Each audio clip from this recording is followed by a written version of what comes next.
राधे राधे प्रिय साथियों, स्वागत है आपका प्रद्योत गुरुकुल में। मैं हूँ पीके सर, उपस्थित हूँ आज फिर से आपके मध्य। जी हाँ, आज फिर हम एक ऐसा महत्वपूर्ण टॉपिक लेकर आया हूँ जो आपकी परीक्षा के लिए रामबाण साबित होने वाला है। जी हाँ, हम प्रतिदिन आपके लिए एक ऐसा टॉपिक लेकर आते हैं जो आपकी परीक्षा में बहुत ही महत्वपूर्ण साबित होने वाला है। परीक्षा में हमें तैयारी करते समय इस बात का ध्यान रखना चाहिए कि हमें कहाँ पढ़ना है, क्या पढ़ना है और क्या नहीं पढ़ना है। जो हमें ये पता होना चाहिए कि क्या पढ़ना है, उससे ज़्यादा हमें ये भी पता होना चाहिए कि हमें क्या नहीं पढ़ना है। होता क्या है कि हम पढ़ते हैं गलत दिशा में, मेहनत बहुत करते हैं लेकिन परिणाम कम आता है। तो उसके लिए हमें ये देखना चाहिए कि सामान्य से अधिक हमें कहाँ पढ़ना है और कहाँ नहीं पढ़ना है। सामान्य प्रश्न तो सारे विद्यार्थी कर लेते हैं, कुछ प्रश्न ऐसे आते हैं जिन्हें कुछ विद्यार्थी ही कर पाते हैं। तो फिर क्या होता है, वही आगे निकल जाते हैं। मान लीजिए जो सब पढ़ रहे हैं वही आप भी पढ़ोगे तो 125 में से 100 के लगभग सब पहुंच रहे हैं, आप भी पहुंच रहे हो। तो सबसे आगे निकलने के लिए आपको कुछ अलग पढ़ना चाहिए। तो उसके लिए आपको पुराने प्रश्न पत्र देखने चाहिए। पुराने प्रश्न पत्रों में कहाँ कहाँ से प्रश्न आ रहे हैं, ये अच्छी गहन तीव्र नज़र से देखना चाहिए। और जब तीव्र नज़र से, तीखी नज़र से, तेज नज़र से आप ये देखोगे कि किस टॉपिक से कितने प्रश्न आ रहे हैं, तो आपको पता लगेगा कि हमें क्या क्या पढ़ना है। तो आप उस पैनी नज़र से देखने पर आपको पता लगेगा कि एक प्रश्न महिला आत्मकथाओं से अवश्य आता है। जी हाँ, आजकल स्त्री विमर्श पर कई प्रश्न आ रहे हैं, लेकिन महिलाओं की आत्मकथा से एक प्रश्न जरूर आता है। तो आज हम महिलाओं की आत्मकथा से संबंधित वीडियो लेकर आए हैं। ध्यान रखना, ये मत सोचना कभी कि ये हमें आता है या ये नहीं आता है। आपको आता है फिर भी पढ़ना चाहिए। क्यों? क्योंकि हो सकता है कि आपका रिवाइज हो जाएगा और कुछ हो सकता है नया भी मिल जाएगा। दूसरी बात ये, अति आत्मविश्वास हमारे लिए घातक होता है। हम कई बार सोचते हैं कि हमें व्याकरण तैयार है, हमें साहित्य तैयार है या हमें कोई टॉपिक तैयार है, तो वो भी हमारे लिए घातक हो सकता है। इसलिए जो तैयार है उसे भी एक बार दो बार फिर से पुनः अभ्यास उसका कीजिए, जिससे कि जो तैयार है उसमें भी आप मात न खा जाएं। तो एक ऐसा टॉपिक जहाँ से परीक्षाओं में प्रश्न आते ही आते हैं, आज हम उसी टॉपिक पर बात करेंगे बिना किसी देर के। ठीक है? और आप लोग लगातार चैनल के प्रति अपना स्नेह दिखा रहे हैं, बहुत प्यारे प्यारे कमेंट कर रहे हैं, जिससे पता लग रहा है कि आपको हमारे द्वारा दिया जा रहा कंटेंट बहुत पसंद आ रहा है। इसके लिए आपका हृदय से शुक्रिया। आपने बहुत प्यारे प्यारे कमेंट लिखे हैं, बहुत अच्छा लगता है। ऐसे ही आप अपना प्रेम, आप अपना स्नेह हमारे प्रति, चैनल के प्रति लगातार बनाए रहिए और हम आपको विश्वास दिलाते हैं कि हम आपकी सफलता की राह को आसान करने का यथासंभव प्रयास करेंगे। ठीक है, आज का हमारा टॉपिक है इम्पोर्टेंट महिला आत्मकथा। एक प्रश्न तो पक्का होता ही होता है यहाँ से। पहली आत्मकथा पर हम बात करें तो ये पहली आत्मकथा यहाँ हमने लिख रखी है, मेरी जीवन यात्रा। मेरी जीवन यात्रा, जानकी देवी बजाज। ठीक है, बहुत महत्वपूर्ण आत्मकथा है और 2011 के टीजीटी में भी पूछा गया था उत्तर प्रदेश के, और पीजीटी में भी पूछा गया था। दोनों पेपर एक दिन के अंतर से थे और दोनों प्रश्न पत्रों में ये प्रश्न आया था कि मेरी आत्मकथा, मेरी जीवन यात्रा किन की रचना है, किन की आत्मकथा है। तो जानकी देवी बजाज बहुत महत्वपूर्ण है। ठीक है, ये हिंदी की पहली आत्मकथा मानी जाती है, इसलिए हिंदी की पहली आत्मकथा जानकी देवी बजाज ने लिखी है, मेरी जीवन यात्रा। ठीक है, तो आत्मकथाओं की यात्रा यहाँ से शुरू होती है। ठीक, और याद कैसे करेंगे? जानकी, जानकी मतलब सीता। सीता जी का पूरा जीवन यात्रा में ही व्यतीत हुआ। पहले जन्म से, फिर जन्म के बाद विवाह कहाँ हुआ? अवध में, और विवाह के बाद फिर बन गई, फिर रावण चुरा ले गया, फिर लौट के आई, फिर लौट के फिर राम जी ने फिर दे दिया वनवास। तो ये पूरा जीवन उनका काय में निकल गया, जानकी का पूरा जीवन यात्रा में। ठीक है, तो इस तरह से हम इसे याद कर लेंगे कि हमने थोड़ा सा आपको चाहे ट्रिक मान लो, चाहे समझने का एक तरीका मान लो, जिससे कि याद बना रहेगा। ठीक, दस्तक जिंदगी की और मोड़ जिंदगी का, प्रतिभा। ठीक है, यदि आप में प्रतिभा है, योग्यता है, आप जीनियस हैं, आप प्रतिभाशाली हैं, आपकी बुद्धि लब्धि 140 से अधिक है, उसे कहते हैं प्रतिभाशाली। यदि आप प्रतिभावान हैं, मनोविज्ञान में उसे प्रतिभाशाली कहते हैं। तो दस्तक जिंदगी की और मोड़ जिंदगी का, अर्थात इन दोनों चीज़ों में आप आगे बढ़ जाएंगे। ज़िंदगी एक दस्तक देती है और ज़िंदगी में कई मोड़ आते हैं, ठीक है। तो इन दस्तक और मोड़ का हम सामना करते हैं प्रतिभा से, ठीक है। प्रतिभा से हम अपने जीवन को मोड़ सकते हैं, नया मोड़ दे सकते हैं, ठीक है। नया क्षेत्र चुन सकते हैं, नए क्षेत्र में जा सकते हैं, नया मोड़ दे सकते हैं जीवन को। कैसे? प्रतिभा से, ठीक है। दस्तक और मोड़ जिंदगी का, काय का? प्रतिभा से, ठीक। जो कहा नहीं गया कुसुम अंसल, जो कहा नहीं गया कुसुम अंसल, किनकी है आत्मकथा? कुसुम अंसल की। चलो आगे देखते हैं, बहुत ही महत्वपूर्ण है। ये देखो, ये पेज आपको दिखाई दे रहा है, हम हट गए। आपको कई बार होता है, समस्या होती है स्क्रीनशॉट लेने में, आप स्क्रीनशॉट ले सकते हैं। ये प्रश्न पत्र का ये पेज आपको प्रश्न पत्र पर छपा मिलेगा, ठीक है। इस पृष्ठ से आपको पेपर मिलेगा ही मिलेगा, प्रश्न मिलता ही मिलता है अधिकांश परीक्षाओं में, ठीक है। तो हम बात करते हैं अन्या से अनन्या। अन्या से अनन्या कई बार पूछी गई है, ये बहुत महत्वपूर्ण आत्मकथा है, वेरी इंपॉर्टेंट है। और ये लिखी है प्रभा खेतान ने। किसने लिखी है? प्रभा खेतान ने 2007 में लिखी है, ठीक है। अन्या से अनन्या। अन्या का अर्थ क्या होता है? अन्या का अर्थ क्या होता है? अक्षय, असीमित, ठीक है, दूसरों से आगे। तो अन्या से अनन्या, अनन्या का मतलब होता है जिसके समान कोई दूसरा न हो, अनुपम, ठीक। तो अन्या से अनन्या प्रभा, प्रभा का अर्थ होता है चमक, प्रकाश, ठीक है, रोशनी। प्रभा का अर्थ क्या होता है? या हम शाब्दिक अर्थ बताते हैं, जिससे कि आप याद करने में आपको आसानी होगी, और याद करने में आसानी होगी तो आप रटेंगे नहीं, और रट के याद करोगे तो भूल जाओगे, ठीक है। तो प्रभा अर्थात चमक, चमक से क्या होता है? अन्या से अनन्या की ओर हम बढ़ जाते हैं। ये 2007 की आत्मकथा है। अगला है एक कहानी यह भी, मन्नू भंडारी। मन्नू भंडारी राजेंद्र यादव की पत्नी थी, तो इन्होंने अपनी आत्मकथा 2007 में लिखी है। और इसे कौन सा पुरस्कार मिला है हमने आपको बताया है पहले वीडियो में, आप कमेंट बॉक्स में लिख के बताएं कि इन्हें कौन सा पुरस्कार मिला है। वेरी इंपॉर्टेंट आत्मकथा है। एक कहानी यह भी, किनकी कहानी है? मन्नू की। एक कहानी है, प्रेम कहानी जो है, मिलते हैं, विवाह करते हैं, फिर अलग अलग हो जाते हैं। तो अपने पूरे जीवन की कहानी किसने लिखी है? मन्नू भंडारी ने, ठीक है। Very very important, most important, याद रखेंगे। लगता नहीं है दिल मेरा, 1997 में लिखी है कृष्णा अग्निहोत्री ने। तो इसे हम कैसे याद करेंगे? लगता नहीं है दिल मेरा, किनका? कृष्णा का। कृष्णा ये कहती है कि मेरा दिल नहीं लगता। अब कृष्णा का अर्थ समझ लो, एक शब्द होता है कृष्ण, ठीक है। तो ये कृष्ण है भगवान श्री कृष्ण, और ये जो कृष्णा शब्द है ये कृष्ण नहीं है, इसका अर्थ है, कृष्णा शब्द का अर्थ है द्रौपदी। क्या है? द्रौपदी।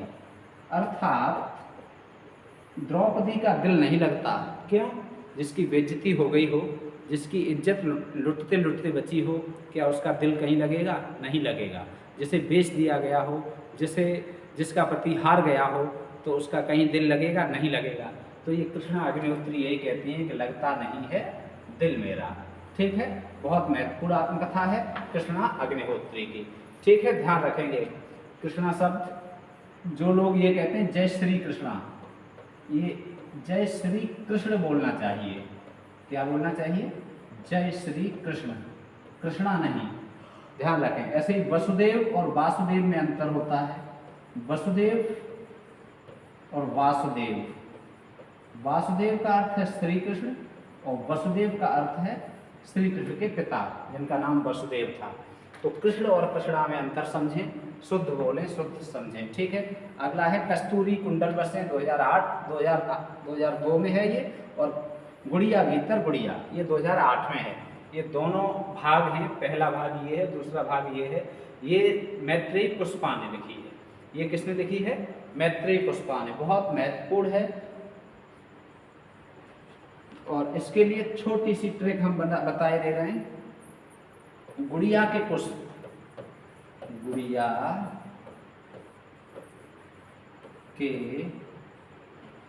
गुड़िया के पुष्प, छोटी सी ट्रिक है, या ऐसे हम कहते हैं इसे दूसरी तरह से कि गुड़िया के कुंडल, गुड़िया के कुंडल पुष्प के हैं। गुड़िया के कुंडल पुष्प के हैं, मतलब फूलों के हैं।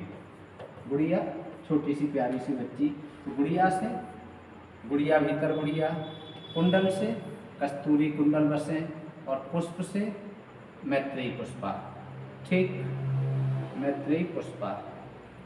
तो हमने क्या, गुड़िया के कुंडल पुष्प के हैं। ठीक, गुड़िया के कुंडल काय के हैं, पुष्प के।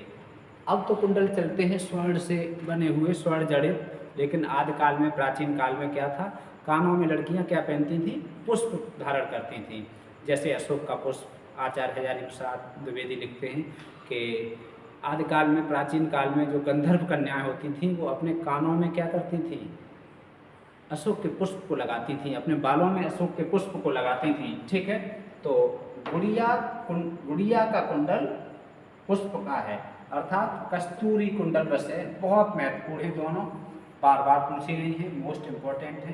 कस्तूरी कुंडल बसे और गुड़िया भीतर गुड़िया। यदि आपको सीधे सीधे याद है या कर रहे हैं याद, आप बहुत अच्छी बात है, कोई ट्रिक की जरूरत नहीं है। हाथ से 2005 आप हुदरी, ये असिस्टेंट प्रोफेसर में आया, UPHESC 2021। ठीक है, असिस्टेंट प्रोफेसर में आया। एक जिद्दी लड़की की आत्मकथा कोष्ठक में लिखा मिलता है, एक जिद्दी लड़की की आत्मकथा, क्या आप हुदरी। तो ये रमणिका गुप्ता की 2 भागों में आत्मकथा है, हाथ से और आप हुदरी। बहुत महत्वपूर्ण आत्मकथा है, आप दोनों को याद रखेंगे। हाथ से किनकी है, रमणिका गुप्ता की, और आप हुदरी किनकी है, रमणिका गुप्ता की। ठीक है, ये असिस्टेंट प्रोफेसर की परीक्षा में पिछले वर्ष आया था। ये भी TGT, PGT, नेट हर परीक्षा में आती हैं। कोई भी, इस पेज पर हमने विशेष महत्वपूर्ण रचनाएं लिखी हैं। बूंद बावड़ी, बूंद बावड़ी पद्मा सचदेव। बावड़ी क्या होती है, बावड़ी ऐसी होती है, ऐसी सीढ़ियों से उतरते हुए जल तक पहुँचें, या ऊपर से धीरे धीरे तालाब में आप कहीं जाओ तो ऐसे, या गंगा के किनारे, नदियों के किनारे सीढ़ियाँ बनी होती हैं, धीरे धीरे धीरे, और नीचे जल होता है, तो उसे बावड़ी कहते हैं। ठीक है, तो बूंद बावड़ी पद्मा सचदेव। ठीक, अगला है 17 और 17 अनीता राकेश। 17 और 17 अनीता राकेश। ठीक है, मोहन राकेश की आगे देखते हैं। ये तो यही है,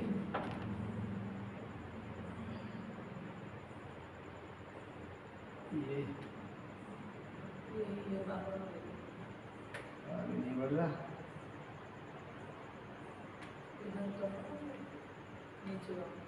गुड़िया भीतर गुड़िया, और इसके बाद हम लोगों को ये पढ़ना है।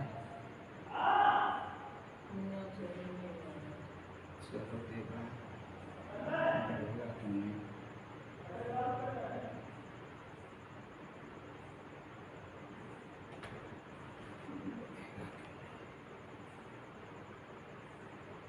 ये है